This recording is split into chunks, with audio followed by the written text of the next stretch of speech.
নেন কফি খান। তুমি বানিয়েছো? হ্যাঁ আমি বানাইছি।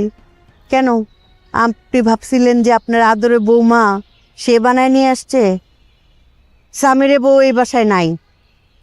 নেন খান। আরে আমি কফি খারাপ বানাই না, খেয়ে দেখেন। চুমুক দেন, বিষ মিশায় দেই নাই। আচ্ছা আমি কি খুব খারাপ মানুষ?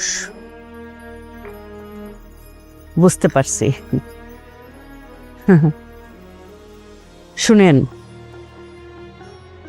আমার বড় ছেলেরে আমি আদর করি কারণ সে ইনকাম করে, সারাটা দিন অনেক পরিশ্রম করে, তারে আদর করতেই হবে। ওইটুকু আদর তার প্রাপ্য। এইটা কোনো পক্ষপাতিত্ব না। ছোট ছেলেরে বকা দেই,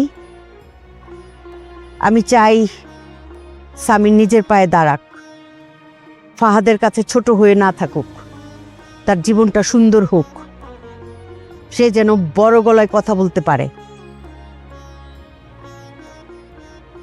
আমি তোমাকে কিছু বলেছি? কিছু বলতে হয় না, আপনার নীরবতাই সব বইলা দিতেছে। নীরব থেকেই সব কিছু বলে দেওয়া যায়। শোনেন, বড় বউটারে আদর করি, সবাই ভাবে ধনির দুলালি, তাই হ্যাঁ বড় লোকের মেয়েদেরকে আদর করতে হয়, ওইটাও তার প্রাপ্য। ছোট বউ তারে বকাঝকা করি, তাকে দিয়ে কাজ করাই।